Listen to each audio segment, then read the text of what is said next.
be advised, the opinions and views of the hosts and guests do not reflect those of the station.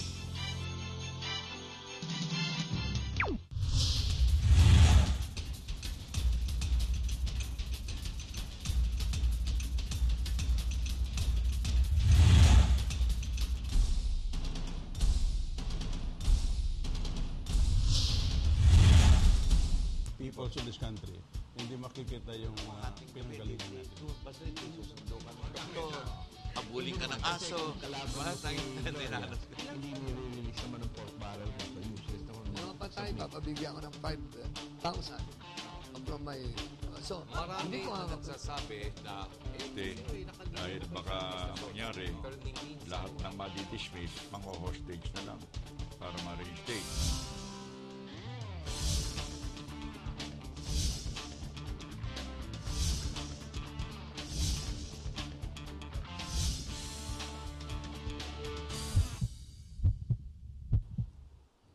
Magandang gabi po sa inyong lahat. Welcome to our show, Heartbeat Live. I'll be with you for the next hour. I'm your host, Ray Orosa.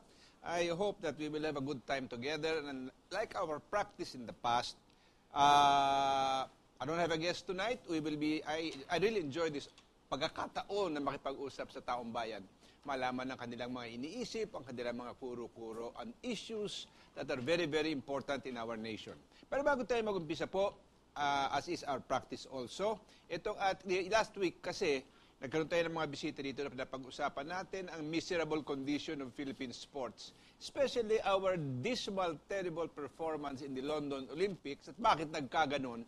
12 na nga lang ating pinadalang atleta, yung pala, ni isa sa kanila, could not meet the Olympic standard. So they were there, sasali lang sila as a wild card sort of contestant. And the result was misery all around. All right. Ito po ang mga nanalong, ang pinili naming mga text na tingin namin ay mayroong mga laman at mga nakakatuwa. Marami sana mas magandang question. Kanya lang, nakakalimutan po ninyong ilagay yung pangalan ninyo at kung saan kayo nanggagaling para makalahok dito sa ating texting at contest na ito. Ito po ang unang nanalo, ang from 0916-736-1553 from Ed Cruz of Parañaque City. Ang tanong niya, dapat bang ma-abolish ang Philippine Olympic Committee? Yan daw ba ang sagot? Do you think abolishment of POC is the answer? Okay. I think it is not necessary to abolish the POC. It's a private institution. Hindi naman po gobyerno nagtayo niyan. It's a private institution, although I am not very, very certain who are the founders of the POC. The point that I'm trying to drive at, and I think came out during our discussion, wag daw ilagay ang POC sa ibabaw ng Philippine Sports Commission, which is a government entity through which all of the money passes for sports development and training and preparation dito sa ating bansa. Should the PSC be under the POC? Well, that is where I think most of the people that we have been talking to feel that it should not be under the dictates of the POC because the POC is a private institution, hindi naman yan gobyerno. Ang Philippine Sports Commission is a government entity. At dyan dumadaan lahat ng pera. Basically, most of the problems that are being said had to do with establishing discipline among national sports associations so that it can be open and that the trials, for example, for any competition, whether it's London or whether it's Olympics, whether it's Asia, whether it's Southeast Asia, whatever it might be, lahat ng Pilipino can try out because apparently the rule now is pag hindi ka miyembro ng National Sports Association covering your particular sport, ay, hindi ka pwedeng maisali. They don't want to even consider you. And there must have been some reason why they established that rule, but it does not seem to be very prudent or very wise. So the thing here is, the POC and the PSC should work together, but hindi dapat na-aatsoy ang PSC sa POC.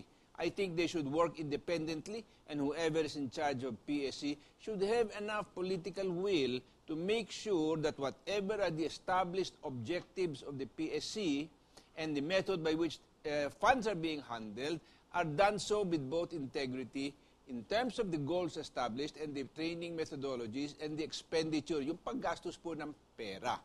Okay, so yun ang ating sinasabi lang dito. I think that was what most of our guests were saying na kailangan magkaroon ng independence because sabi nila, napakaliit daw ng integridad sa pagpili ng mga atleta for competition.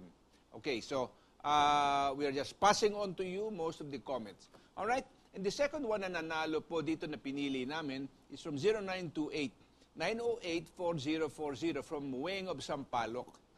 Pero ito medyo kampanya ha. Dapat daw si Ma'am Nikki Coseting na lang ang president ng PSC. Siguradong aangat pa siguro ang Pinas sa larangan ng sport. Well, we know Senator Nikki Coseting very, very well. I don't know whether she has time for this because she's also running a very, very important school and college. But we know she's a strong woman, she's a tough woman, and we have every confidence that her integrity will ensure that all of the people in the different NSAs, for the most part, are going to toe the line and behave with similar integrity. Okay? Because the sorry state of Philippine sports should cause many of these ranking sports officials to kind of hang their heads in shame because walang nangyayari. And, you know, and we have to begin to let go of ego or this or that or this or that para for the sake of the nation, the larger interest of the nation in sports development goes beyond the ego or the pride or the self-aggrandizing thoughts of any one individual. Dapat po, gano'n naman ang rason kung bakit tayo naglilingkod. There's every reason for the POC to be able to help and assist and coordinate with the PSC, but I don't think it is warranted that they should dominate and control or establish undue influence over the sports commission of the PSC that is headed by another individual. Okay? So yan po ang ating sinasabi. It would also be good to create a board of advisors that will advise the Public Service Commission but not dominate the Public Service Commission. The decisions of the Public Service Commission chair must remain his own. Okay? So yun po ang ating nangyari last week. So this week po naman, sa ating pakikipanayam sa inyo, ang pag-uusapan po natin na ilang bagay na mahalaga. Alam naman nyo, tumama din sa mga dyaryo po ang pagkapasa nitong Cybercrime Prevention Act of 2012 na bagong pasa pa lang ay inaatake na and there is already an attempt and a petition that was filed by another ranking senator. No? Ito po ay si Senator Teofisto Gingona III, anak po ni Katito, na to declare some provisions of the cybercrime law na pwede ka, kung ikaw nag-ano dyan meron kang nilagay doon sa Facebook or something like that, na somebody thinks is libelous o hindi siya sang-ayon at tingin niya siya ay nasaktan o siya ay nainsulto o siya ay nalait sa sinabi doon, pwede ka nang pumasok sa kulungan.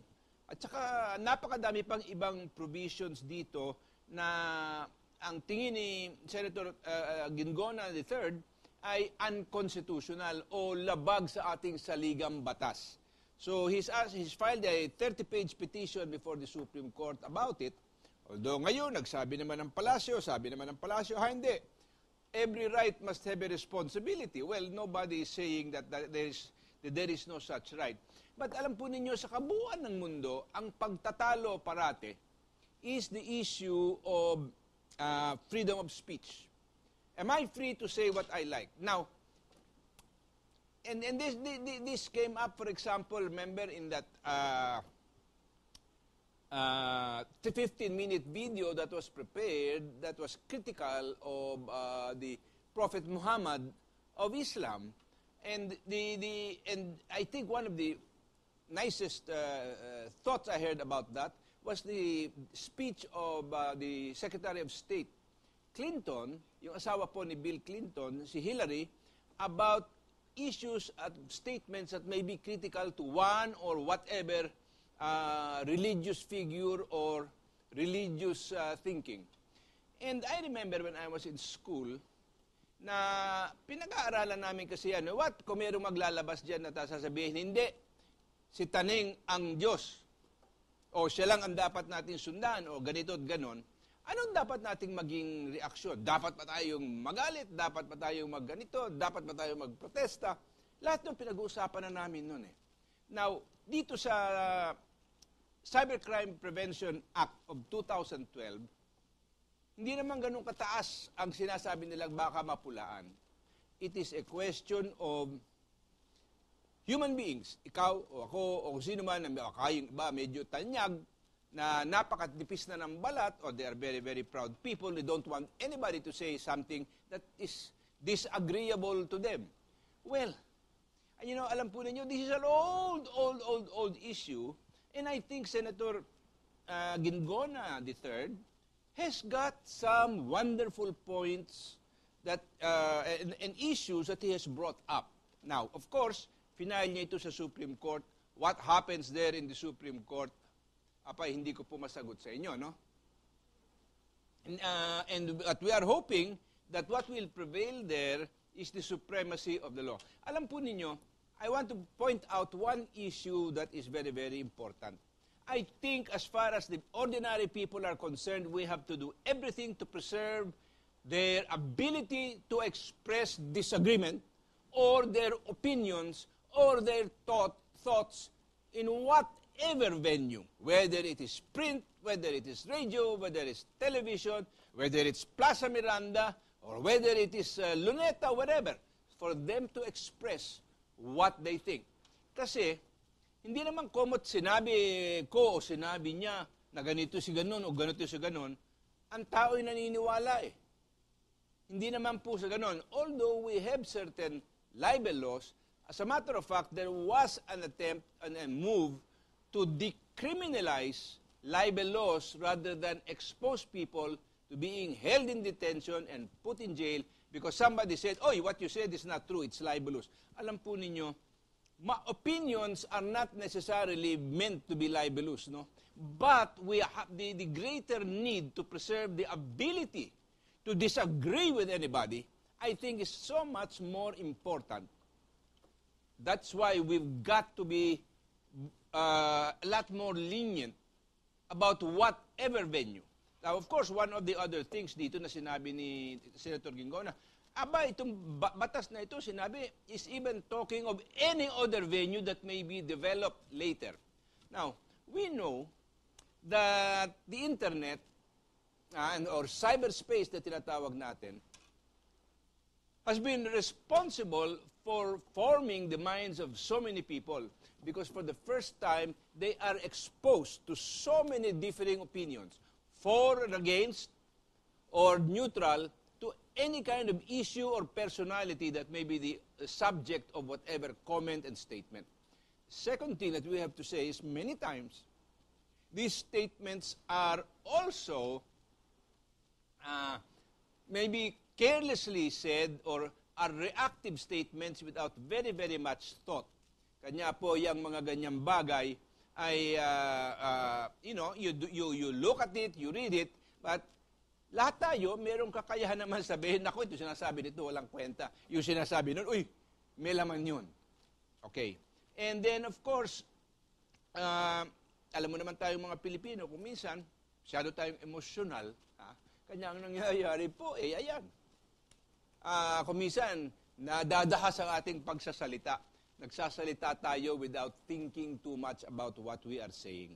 So, sa akin tingin po, I don't know kung opinion ninyo, we have to moderate. Although I may not be in favor of it, pero kung merong pupula sa akin o kung kanino man sa internet, alam po ninyo, maski na ilagay nila sa internet o hindi, ang one thing that I have realized in my life, you cannot control what people might think about you and me. So, whether nilagay nila sa internet or not, tinatanggap na natin na ang ating pananaw sa ating sarili, kuminsan po, medyo mataas. Pero hindi lahat ng tao ang pananaw sa atin, katulad ng pananaw natin sa ating sarili. And I think a little bit of humility is certainly very important, especially for those who occupy high positions. Ang problema dito sa ating bansa, ang tingin natin komot naging governor, mayor, congressman, senator, or presidente, angat na sila. Hindi komot tinangkili ka ng bayan, You are a servant of the people, and the last thing you should carry to your position is such a huge pride. Napakalaking, hindi dapat nagiging palalo o napakalaki ng pagtingin sa ating sarili. Okay? Pero ito naman, meron nga question dito si Ed Cruz uli, 0916-736-1553. Ed Cruz of Parañaque City. Ito naman ang sinabi niya, maganda rito sinasabi niya. Napakalaki po ng cyberspace. Okay, malawak talaga. Kanya ngayon, yung maski na yung cloud computing, wow, you can do so many things and obtain data from everywhere. Ito raw ang rason, sabi niya, why cybersex is proliferating and the perpetrators are not being held liable. Siguro ito ang dapat na unahin ng batas natin. Mas maraming menor na edad sa ngayon ang may easy access to internet. How can parents protect them? I'll tell you how. Because there are controls in the internet that will prevent minors or children from accessing certain sites and certain data. Anong problema? Pabaya po ang maraming magulang. So the kids are laya, andun sa karsada, hindi nila alam, tumakbo na pala sa internet cafe at kung ano-ano na ang sinasurf doon. Now, I agree that there's a lot of pornography in the internet, and that is, and I do not agree with that pornography, but hindi pwedeng tanggalin ang supervision ng magulang at kanilang pagtuturo ng tamang pamumuhay sa kanilang mga anak. Maaga pa, ngayon, kung pabaya ang magulang, bakit sila magrereklamo kung medyo lumalayaw yung kanilang mga anak? Number 2, part of growing up is experimentation. And while I do not agree that there is good value to experimenting with all the wrong things, pero alam po ninyo, nasa sa talaga pagdala natin at pagtuturo natin sa ating mga anak yan eh. Hindi po natin masasabi na dahil lang sa kagustuhan ko, gusto ko maprotektahan yung anak ko at mahal sila sa akin. Abay, kung mahal mo yung anak mo, pag-anuhan mo ng panahon, pag-ukulan mo ng panahon, pag-ukulan mo ng atensyon, pag-ukulan mo ng tamang pag-aaruga. Akala ba ninyo na ang matuwid na daan ay automatic yan sa mga tao o sa mga kabataan? You know, tingnan ninyo, ang bata pag lumalaki, dahil sa meron siguro takot o meron ganito at nakukuha nila yung takot na yan at madalas tinatakot sila ng kanilang magulang. O pag hindi mo ginawa yan, papaluin kita o gagawin ko ito, siyempre, mas madali sa kanilang madalas magsinungaling kaysa sa magsabi ng katotohanan. Children have to be taught how to tell the truth in spite of the possible consequences. Yung paninindigan sa matuwid na daan o sa tamang daan o sa tamang gawa often comes at a price. But what we have to teach our children is to be brave enough, because God is there to help them, na gumawa pa rin ng tama at maayos. Hindi mula sa ating sariling lakas, but dahil sa ating tiwala sa Panginoon. Alam po ninyo, medyo mahirap yan, no? At sasabihin nila, well, in the secular world, labas ang Panginoon, ito lang at nire-regulate natin ang pakikitungo ng isa't isa. But we must be careful in terms of the kind of laws that we enact. Yung mga batas na ating pinapasa ay kailangan rin pag-ingatan. Ito obviously, the cybercrime law is largely a reaction of a lot of politicians at ayaw nilang parati silang nababanatan through the internet na ganito ang ginawa nila, mali ang ginawa nila, blah, blah, blah. But we also have to remind you that the politicians use the internet to defend themselves. Di ba? So, dito kailangan natin makita na sometimes they use a lot of other forums sometimes to malign and to criticize other people. Bakit doon pwede? Pero dito sa internet, hindi pwede. Well, again, as I said, sabi nga ni dito, ang gusto niyang amendahan dito is 4C, number 4, yung bahagi ng batas na nagpapa-criminalize uli ng libel, pero ang parusa higit pa doon sa doon sa original provisions of the anti-libel law. Ang maganda mo dito, itong batas na ito sinabi, pag ikaw ay dinemanda for libel under the cybercrime law, pwede ka pa i-demanda uli under the anti-libel existing provision before this cybercrime law. Abay, 2 beses kang babanatan. Tinaas na nga ang penalty rito sa cybercrime law. Abay, na from up to maximum of 12 years. Kasi dito sa cybercrime, ang penalty 6 years and 1 day to 12 years. Mientras na doon sa revised penal code, 6 months and 1 day to 4 years lang. Oh, ngayon biglang itinaas. Baka siguro inisip nila, mas malaki ang penalty kasi mas maraming manunood o mas maraming nakakadinig nung kung ano man ang nilagay dyan sa internet. Well, parang lalabas nga. Meron ding katuwiran dito si Senator Gingona na parang double jeopardy. Para kang naparusahan sa 2 batas based on the same type of crime, libel. And may pagka-OA nga siguro yung pagka-enact nitong batas na ito, although Malacanang seems to be supporting the cybercrime law extensively. Alright, from 0926-624-2769. From Edna of Laguna, bakit nauna maisabatas ang cybercrime law kesa Freedom of Information Bill na mas mahalaga sa mamamayan?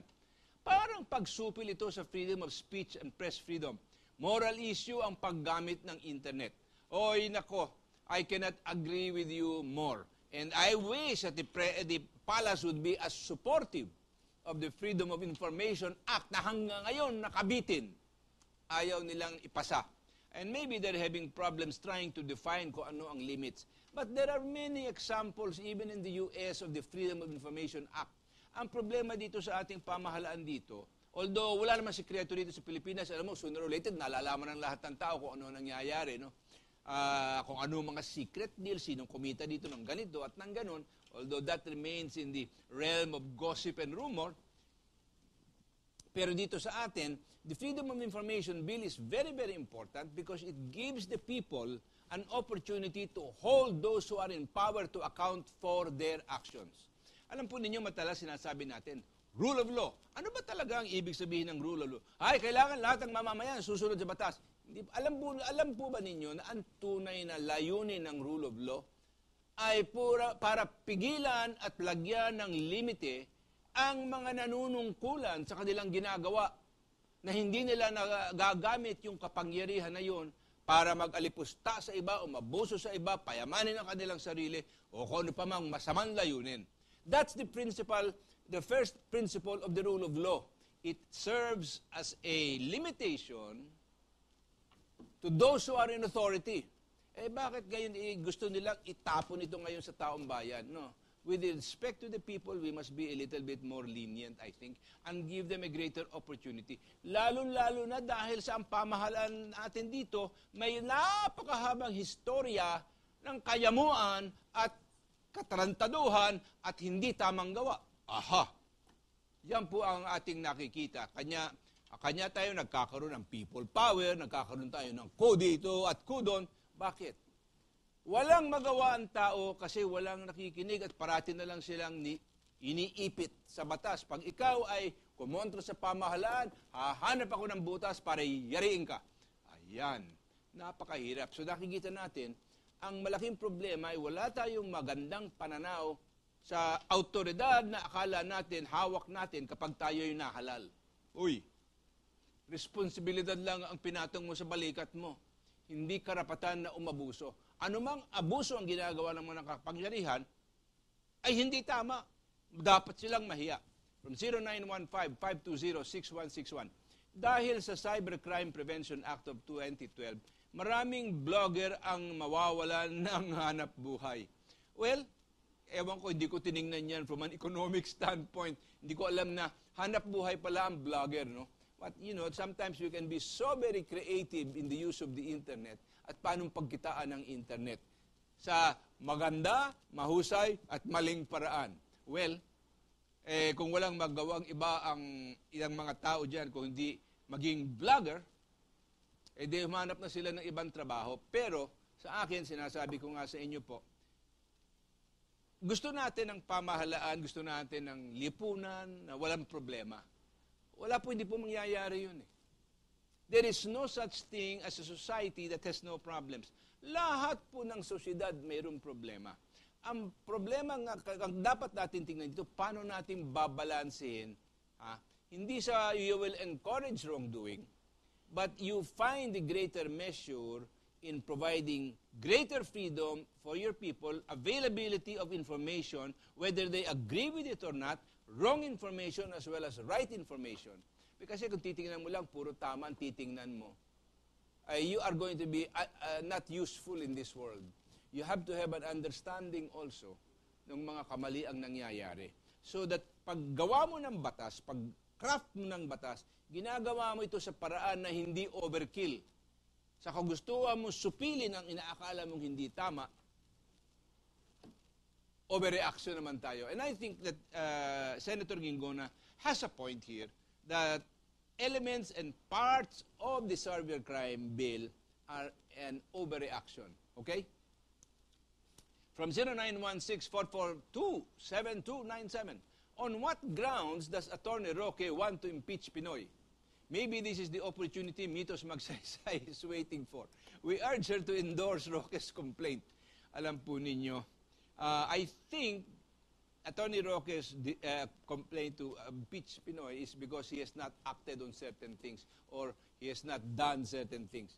But apparently, the impeachment complaint of Attorney Roque is not being paid any attention to by Congress. Kasi lahat po ng impeachment, doon sa Kongreso mag-uumpisa. They must pass a resolution there, and 2/3 of them must sign it, and they must attest to it, which did not happen in the impeachment of Corona, that they have personal knowledge and are convinced about the allegations against whoever they're trying to impeach. Now, whether Mitos Magsaysay is waiting in the wings to be able to do that, ang problema, kung wala kang 2/3 majority sa Kongreso, if you cannot convince them, you've got another guest coming. Your impeachment complaint will lie fallow. Wala pong mangyayari. But, ganyan po talaga kuminsan ng buhay. That's why they call and they say that impeachment is a political process because it is initiated and starts in the lower house of Congress. And once that 2/3 thing, and dapat talaga kaya sinisiyasat that they follow all of the methods to the letter, bago yan dumating sa Senado. But whether that happened or not in the last impeachment is already academic because, one, the Senate accepted it. And what grounds, I'm not sure. I think they simply called it interparliamentary courtesy, that if it's submitted to them, they have to give it the presumption of having been properly formed, etc. Of course, you have some people who got it in the neck in Congress because they asked for the opportunity to read the impeachment complaint, and they were said, no, you either sign or you're out. Well, those are shortcuts that are terrible, but then I wish they didn't happen, but they did. Okay? But we'll have to pause for a few reminders. Huwag po kayong mawawala. We'll be right back.